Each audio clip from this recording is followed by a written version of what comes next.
नमस्कार दोस्तों, बहुत बहुत स्वागत करता हूं आप सभी का आपके अपने चैनल बीकॉम कॉर्नर के ऊपर। आज की वीडियो में हम बात करने वाले हैं एक ऐसे टॉपिक को लेकर के जिसके ऊपर मैक्सिमम बच्चों को कंफ्यूजन है। देखिए, जैसा कि आप सभी को पता है, अभी तक दिल्ली यूनिवर्सिटी की तरफ से आपको जो ग्रेजुएशन है वो 3 साल के लिए ऑफर किया जाता था, लेकिन इस बार आपको 4 साल के ग्रेजुएशन का ऑफर दिया गया है। अब आपका चाहे बैकग्राउंड ह्यूमैनिटीज का रहा हो, चाहे आपका बैकग्राउंड कॉमर्स का रहा हो, चाहे आपका बैकग्राउंड साइंस का रहा हो, आप किसी भी बैकग्राउंड से बिलोंग करते हो, आप सभी के पास 4 ईयर की ग्रेजुएशन का अब की बार ऑफर है। ऐसे में किन बच्चों को 4th ईयर की ग्रेजुएशन की तरफ जाना चाहिए, किन बच्चों को एग्जिट लेना है, एग्जैक्टली क्या कुछ बेनिफिट यहाँ पे देखने को मिलेंगे और एग्जैक्टली क्यों दिल्ली यूनिवर्सिटी की तरफ से 4 ईयर का ग्रेजुएशन प्रोग्राम लॉन्च किया गया है। और अगर आप लोग इसके अंदर इंटरेस्टेड है, चौथे ईयर के दरमियान जाना चाहते हैं, तो आपके 7वें सेमेस्टर का क्या कुछ सिलेबस रहेगा, इस मुद्दे पर हम लोग डिटेल में चर्चा करेंगे। उम्मीद करता हूं आखिरी तक आप सभी जरूर बने रहेंगे और अगर आपको कंटेंट अच्छा लगता है, वीडियो यूजफुल लगता है, तो इसे लाइक करके अपने दोस्तों के साथ शेयर जरूर करेंगे। बहरहाल विदाउट वेस्टिंग टाइम चलिए शुरू करते हैं। देखिए, यहाँ पे साफ साफ लिखा हुआ है, हम क्या बात कर रहे हैं, 4 ईयर का ग्रेजुएशन की बात कर रहे हैं। अभी तक जो आपको ग्रेजुएशन प्रोवाइड किया गया है वो 3 साल का ग्रेजुएशन प्रोवाइड किया गया है। देखिए, यहाँ पे चेंजेस क्या है, चेंजेस ये है, अगर आप जैसे कॉमर्स बैकग्राउंड के बच्चे हैं और 3 साल का अगर आपने ग्रेजुएशन किया है, तो यहाँ कहीं ना कहीं आप लोगों ने बीकॉम कंप्लीट किया होगा, तो बीकॉम के अंदर भी आपको 2 ऑफर दिए जाते हैं। एक आप लोग प्रोग्राम कर सकते हैं, एक आप लोग ऑनर्स कर सकते हैं। यहाँ पे बच्चों को पहले लालच क्या दिया गया है, अगर आप लोग 3 साल की ग्रेजुएशन के बाद चौथे साल की ग्रेजुएशन को कंप्लीट करते हैं, तो डीयू आपको बोलता है जो भी बच्चे बीकॉम प्रोग्राम वाले स्टूडेंट हैं, हम उनको ऑनर्स की डिग्री दे देंगे, और जो भी ऑनर्स वाले बच्चे हैं, हम उनको रिसर्च की डिग्री दे देंगे। अब ये जो दोनों बातें हैं, ये कितनी रेलिवेंट है, आप लोग खुद समझदार हैं, यहां से आइडिया लगा सकते हैं। एक बच्चा जिसने बीकॉम प्रोग्राम चूज किया और उसको ये अगर चौथे साल का अगर आप लोग प्रोग्राम परस्यू करते हैं, तो आपको ऑनर्स की डिग्री मिल जाएगी।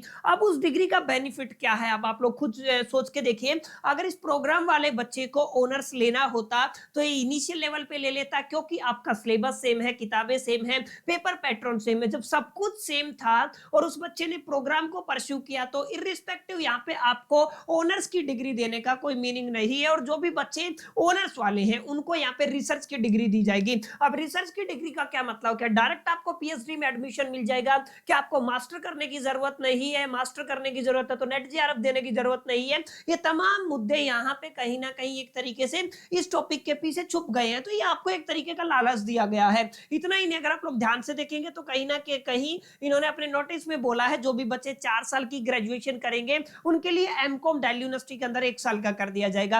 हालांकि अब इसके ऊपर कितना ये स्टेप लेते हैं, इस चीज का कोई आइडिया नहीं है, लेकिन लेकिन लेकिन यहाँ पे जो पूरा चेंज किया गया है ना, आप लोग ध्यान रखिएगा, ये फॉरेन एजुकेशन सिस्टम या फॉरेन एजुकेशन पॉलिसी से इंस्पायर्ड होकर किया गया है। क्योंकि वहां पे क्या होता है, वहां पे एक ट्रेंड चलता है कि अगर आप लोग 3 साल की ग्रेजुएशन करते हैं, तो आपका प्रोग्राम कोर्स माना जाएगा, नॉर्मल ग्रेजुएशन माना जाएगा।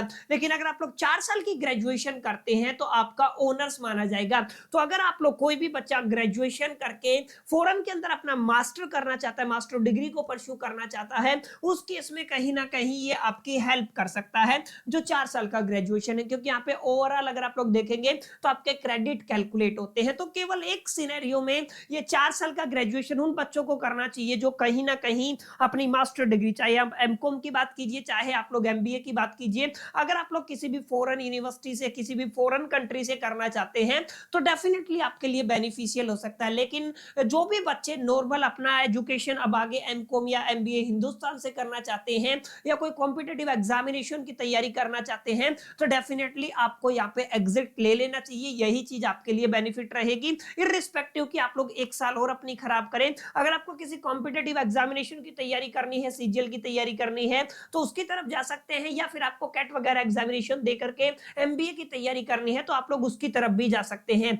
इररिस्पेक्टिव आपको यहाँ पे 1 साल अपना खराब करने की जरूरत नहीं है। तो छोटा सा डिस्कशन था कि एग्जैक्टली अगर आप लोग 4 साल का ग्रेजुएशन करते हैं, तो किन बच्चों को बेनिफिट होगा, किन बच्चों को बेनिफिट नहीं होगा। अब यहाँ पे अगर आप लोगों का मन बन जाता है कि सर मैं एडमिशन लेना चाहते हैं, चाहे कुछ भी हो, हम 7th सेमेस्टर का सिलेबस जानना चाहते हैं, सिलेबस के बारे में कोई एग्जैक्ट क्लैरिटी नहीं है, लेकिन इन्होंने जो नोटिस निकाला है उसके अंदर आपको बताया गया है 7 सेमेस्टर के अंदर आपको 2 सब्जेक्ट दिए जाएंगे, आप लोग कोई एक चूज कर सकते हैं। हालांकि मोस्टली जो कॉलेजेस हैं उनमें आपको क्या प्रोवाइड किया जा रहा है, उनमें आपको बैंकिंग एंड इंश्योरेंस प्रोवाइड किया जा रहा है। हालांकि इसके पास एक और सब्जेक्ट है business and the macro economics policies. हालांकि इसके सिलेबस का कोई गारंटी नहीं है, कौन सी किताबों से पढ़ाएंगे उसके बारे में कोई डिटेल में चर्चा नहीं हुई है, पर ये आपके मेन सब्जेक्ट है। इसके अलावा जो आपको लिस्ट दिखी हुई है 8 से 9 सब्जेक्ट की, इनके अंदर से आप लोगों को कोई भी 4 सब्जेक्ट सेलेक्ट करने होंगे जो आप लोग अपने 7th सेमेस्टर के दरमियान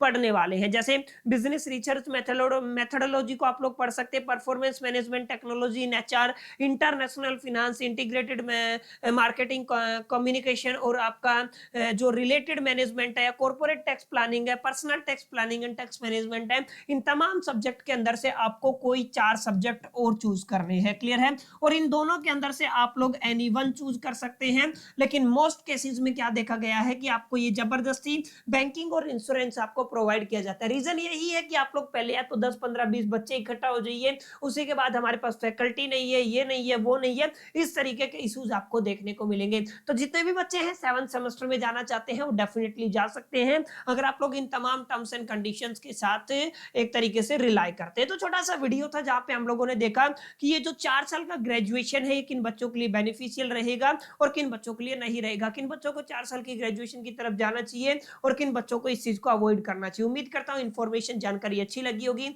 इन्फॉर्मेशन अच्छी लगी तो इस वीडियो को लाइक कर दीजिएगा, दोस्तों के साथ शेयर करना मत भूलिएगा, पहली दफा चैनल पे तो सब्सक्राइब करके बेल आइकन को जरूर प्रेस कर लीजिएगा। चलिए मिलते हैं नेक्स्ट वीडियो में, तब तक के लिए मैं तो सोल दी बस, कीप लर्निंग।